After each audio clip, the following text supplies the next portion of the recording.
Hello, this is Brian Hardin, Director of External Affairs with the Alabama Farmers Federation, and pleased to bring you a wrap-up of the 2023 legislative session. Today, here with Russ, Durrance, and Preston Roberts, part of our legislative lobbying team at the Federation, I want to share a little bit about the successes that we've had as an organization. I think we're super excited about the session that we had on behalf of the members of the Alabama Farmers Federation. Russ, why don't you kick us off and tell us a little bit about some of those victories that we saw? Yeah, Brian, it's certainly been a fun year with our team back again at the State House. But last week when we were able to join at the State House, or maybe it was 2 weeks ago we got on video at the State House, we still had a couple of more things that we were trying to work through and get past. And one of those issues, Brian, was a driver's license bill that helped ensure that some of our guest workers that come into the state, whether H-2A workers, folks like that, that they're able to get an Alabama driver's license if they qualify. We had issues with some of those folks getting delayed getting here, getting into the state of Alabama, and Aaliyah had an old rule that basically if you had less than 160 days in the state of Alabama, you couldn't get a license. So happy to have that bill through final passage. That was Van Smith carried that one for us, and Billy Beasley championed it for us in the Senate, but happy to have that one passed. And then let me just jump in. One of the great things about that, I know we just had a labor summit here at the home office. And Blake Thaxton, who's director of our Alabama Fruit and Vegetable Growers Association, as well as our Greenhouse Nursery and Sod Division, obviously those areas see a lot of labor needs, but we're also seeing that expand into a lot of other commodities. We actually had some farmers that day say, hey, this is an issue, this is a challenge, and we were able to kind of rally and work together with great sponsors, like you said, and get that done. So I just wanted to throw that in there as well. Yeah, well, similar to the driver's license bill, we passed earlier in the session, we helped work on legislation that strengthened our checkoff programs in both the peanut checkoff as well as the sheep and goat checkoff, basically modernizing those programs, modernizing some of the reporting requirements, and ensuring that those checkoff programs benefited the producers who were paying those checkoff dollars more than they were previously. So again, something that came from the policy book, something that came from our members, and an issue that they had that we said, you know what, let's go find us some sponsors to carry it. And happy that Josh Carnley, Senator Josh Carnley, and Representative Jennifer Fiddler, both peanut farmers, come from peanut farm families, were able to help us get that one to final passage. But to be honest, when we came into session, Brian, it was fast-paced, things were moving. We got into the ARPA, American Rescue Plan Act, working on some of those dollars, and that peanut checkoff bill really kind of piggybacked and tucked in behind and was bump drafting, if you will, behind a municipal livestock ordinance bill that was very important to members of the Alabama Legislature. And Preston did a great job working on that one for us. Preston, tell us about that bill. Yeah, that bill was really one that I think is really going to be important to a lot of our members, especially as we've seen cities kind of encroach out into rural areas. What the bill did was limit what cities could do as far as their ordinances that they passed related to livestock running at large. An example would be a farm that is in the city limits, and you have a city that has an ordinance that says if your livestock gets out, if it's outside of the fence, you are liable under that city ordinance and you could be prosecuted. And so what this bill did was say that cities cannot pass more restrictive ordinances than the state law can. So I think that's really going to be helpful, especially to our farmers who are trying to farm within the city limits. And we've seen that really in the last few years. You get more of that interface between the cities and the rural areas where our farmers are. And, you know, I'm thinking about the police jurisdiction bill that Senator Elliott had worked on, and we saw that kind of play out. Press, I know you had worked on that a little bit earlier. Why don't you share a little bit about how that has kind of played out this year and what we've seen with the implementation of that after the grace period? Mm-hmm. So the original bill that limited police jurisdictions, and that what a police jurisdiction is extraterritorial jurisdiction. So cities exercising powers outside of the corporate limit. So you've got a city limit, and most of the time it's tied to population. And so if you've got a population over a certain amount, you could have jurisdictions extending 5 miles past the corporate limits. And this includes farms and residents and people that don't get to vote in the city. They have no representation within the city. And so it's really taxation and regulation without representation. And so we have been opposed as an organization. We've got clear policy that says we oppose police jurisdictions. And 2 years ago, Senator Chris Elliott from down in Baldwin County introduced a bill to bring those back and to also create a reporting. And if cities did not report the taxes that they were collecting and how they were spending those taxes back in that police jurisdiction, then they had to move their police jurisdictions back to the corporate limit. The reporting period came and went, and over 150 municipalities did not report and lost their police jurisdiction privileges. Obviously, cities reached out to their representatives, hey, we've got to have our police jurisdictions. It's going to cost us money. And so we did see a little bit of renewed effort by a few representatives to try to bring back police jurisdictions in several areas. Thankfully, we were able to push back. Representative Reed Ingram, who chairs county municipal government, really helped us out there in trying to push back against some of those efforts, but a real big win there as it relates to police jurisdictions. Absolutely. Well, kind of switching gears, because the next piece of legislation I want us to kind of visit about maybe was a little bit out of the norm of what we would have normally expected to work on. And it's this concept of environmental social governance and really other criteria where you get into, and we've seen this nationally, certainly internationally, not so much at home yet, but being proactive on this issue to say, all right, company A or farmer A, B, John Doe, whoever, you've got to abide by certain criteria, by this list. You've got to show that you are environmentally friendly in a certain way, that you don't use a certain amount of fossil fuels. It could be a litany of different criteria that a company is expected to abide by, or that potentially a farm one day would have to abide by for them to receive maybe benefit from a certain program, a loan, you name it. It could be a lot of things. So seeing this in other states, seeing it get its foothold in maybe kind of the financial world in some ways, Senator Dan Roberts from Mountain Brook sponsored a bill to try to get ahead of that.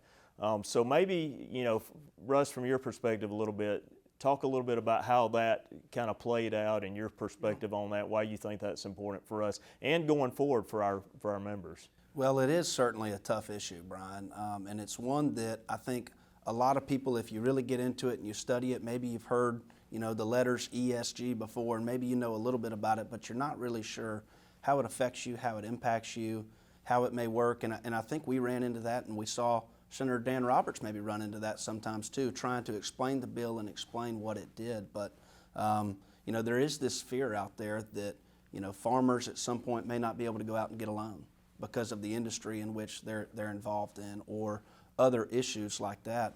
Folks trying to get involved in the governance structure of your farm.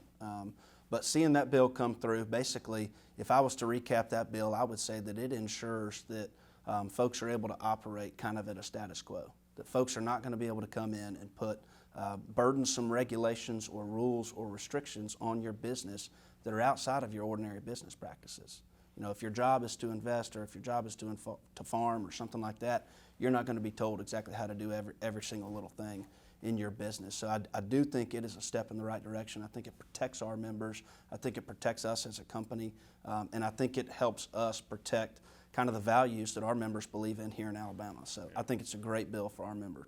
I agree. Appreciate Senator Roberts being willing to carry that and really have to do a lot of educating. And I would say for our members, really the best opportunity to learn more about that. We try to put some good information in our Capital Connection newsletter each week.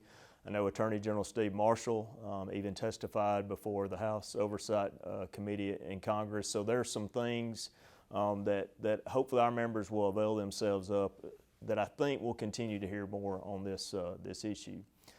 Switching gears again, another thing that we spend a lot of time on are the budgets. So the state has a general fund budget to cover everything but education and the Education Trust Fund.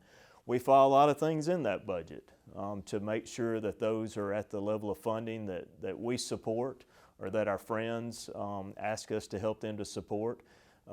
Sometimes we have some new things, maybe sometimes it's more preserving some of those things. But I know we did have one new thing in trying to work with our friends in the education community to really look at how do we help young people truly be prepared after high school. So Russ, you were right in the middle of that discussion, both from a policy perspective and also from a funding. Tell us about college and career readiness. Yeah, so college and career readiness is kind of this idea that really has kind of been shaped the last couple of years. When you look at what happened with COVID and kids leaving school, you've got a lot of schools out there across the state of Alabama, Brian, that are not necessarily focused each and every single day on getting the student ready when they graduate from high school on either being college ready or career ready. And it used to be a requirement in order to graduate from high school, but kind of we've gone away from that. But now the State Department of Education earlier this year passed some rules that students would have to be college or career ready,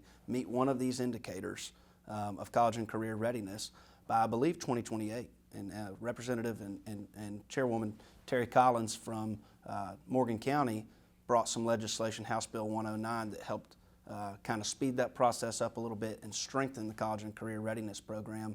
But one of the biggest issues that the State Department of Education ran into when working on this rulemaking was ensuring that some of your more rural schools, some of your schools that didn't have as many financial resources, would be able to meet the college and career readiness standards that were going to be put on them. So in the state budget in the ETF, there was $15 million that will go into a grant program for these schools to apply. So you think about a rural school, maybe down in Wilcox County or something like that, they're going to be able to apply for a grant program to allow them to maybe put in a new metal shop class or a welding class or put in tutoring programs for kids to do better on their ACTs. Whatever that school thinks will allow them to meet the college and career readiness criteria, this grant program will help allow them. So kind of a good way to see the process work, Brian, when you think about the State Department of Education putting in a rule, putting in a process, and folks saying, well, we've got to make sure we can meet it. The goal is not to just enforce a rule. We need to meet the expectation. And our budget chairman followed that up strongly by putting this grant process in there so that we can achieve that and we can see better results for our students in Alabama. And we certainly appreciate Senator Arthur Orr and Chairman Danny Garrett in the House for their support of that. Another thing that we're very appreciative to them for, that our members are extremely passionate about, is FFA. And now Speaker of the House, Nathaniel Ledbetter, opened a door of opportunity last year. Preston, tell us about that and how that's going. Yeah, so last year, as you mentioned, Speaker Ledbetter added about $275,000 for FFA memberships. This is a program that, like you said, is very important to us, very important to our members, and I think it even goes along with workforce development that you're talking about. It is one of those programs that develops students to be capable in a workforce, teaches them not only about agriculture, but it teaches them how to be employable, how to do things the right way. And so we were excited to see that line item renewed for another year. And I was actually just talking with the FFA state advisor, and he said after that line item was introduced last year that in every category they saw increases, some over 100% increases in participation in those activities and those competitions at a state level. So we are seeing the benefits of that investment by the state of Alabama. And quickly, which is pretty exciting. We don't always see things happen so quickly as the turnaround has happened for FFA, but I think the trajectory is only going to be straight up from here on. Matter of fact, we got a request from another state, fellow Farm Bureau head, who was very interested in what all we had done with FFA. And I'll also take a moment here quickly to brag on Preston right here, who will be inducted into the FFA Wall of Honor. Appreciate all his work that he's done on that. Thank you. Let's back up and kind of wrap up the big picture of the session. Of course, we focus very much on the priorities of the Alabama Farmers Federation. There are a lot of moving parts that are going on all around us during that time. Russ mentioned the American Rescue Plan Act, which was the last of the COVID funds that were appropriated during the special session. We supported the economic incentive package early on. But we watched the legislature debate pretty late into the early morning hours on several other provisions. Why don't we hit a few of those things that we see in the budget that's a little unique because of all the additional money that we had. You want to kick us off, Russ, kind of on some of the school infrastructure grant program? Yeah. So again, we've seen obviously huge influxes of money coming into the state of Alabama through ARPA and through COVID, and it has led to massive receipts for both our general fund as well as our education trust fund budgets. And it brought up this debate, Brian, pretty early on of what are we doing with rebates? We've got all this extra money, we've got this supplemental, what are we going to do with all of the extra money?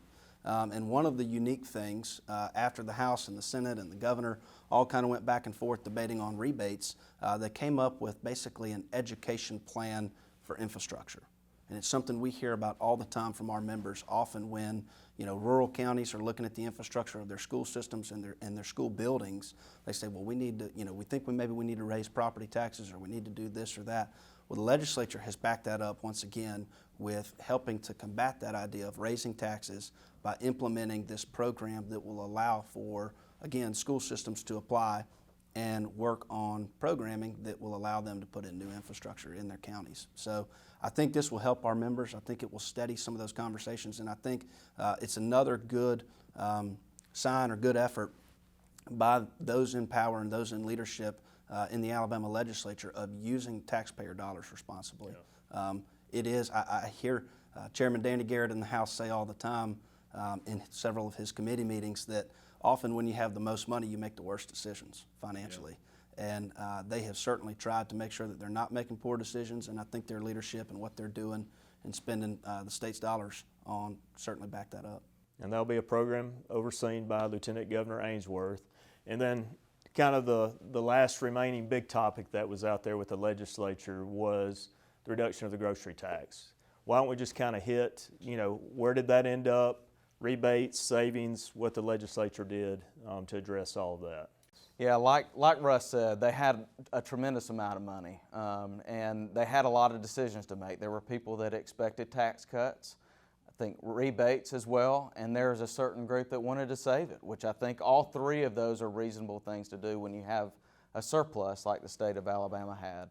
And so they really looked hard at the grocery tax and reducing the amount of taxes that Alabamians are paying on there. We're only one of several states that still fully tax groceries. And so where they landed was reducing the grocery tax by a percentage starting in September.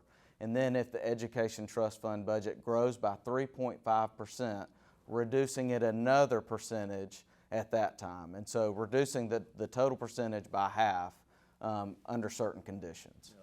And I think just a reminder for our members and really for everybody where this may get confusing is that this is just for the state income tax portion. So you got 4%, sales tax portion. So you got 4% for the state, and then the locals would still have whatever there.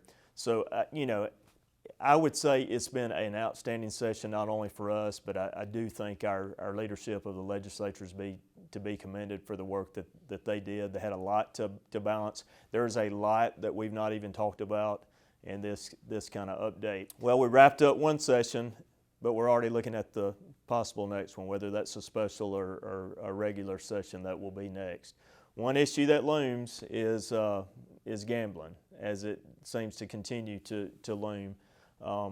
Russ, we've got a policy, correct, on gambling. Do. So what would you say to our members as we kind of look at the off-season, so to speak, and the conversations they should be having with their representatives and senators? Yeah. I think gambling is certainly going to be a big topic, Brian. As we kicked off this legislative session and even talking more throughout the session to our members, one of the biggest issues that was talked about was all the freshmen coming in. I think the House had maybe close to 31, and the Senate had, I guess, maybe 6 freshmen coming in the Senate. And you had new leadership in Speaker Nathaniel Ledbetter. You had a new House Majority Leader in Scott Stothagen there in the House. And it was evident very quickly that although gambling is still a big topic in the Alabama legislature, it was not going to be taken up this year. And we saw that. There was a little bit of gambling kind of talked about here toward the tail end, but the House stood firm and said we're not going to take it up. But they've kind of doubled down on that. It doesn't mean that they're not going to take it up soon because Speaker Ledbetter has started kind of a small committee to study the gambling issue, to look at whether it be lottery, sports betting, dealing with the Porch Creek Indians, maybe down in South Alabama, or even full-on comprehensive gaming. The idea is out there. But the idea, I think, this year for the 2023 session was that we don't need to look at it this year. We need to study it further and come in with something better and a strong game plan. And so I think if I was to tell our members something, Brian, I think it's that we've got to stay firm. We need to reaffirm our policy position to elected officials as we see them in the off-season, whether they're coming to county annual meetings or we're going to have lunch with them. We need to make sure that they know where we are, because this is going to be a big topic in the off-season and something that I think we will address head-on, if not at the beginning of next session, potentially maybe even in a special session before they go back in February. So it is a big topic that we will have to face.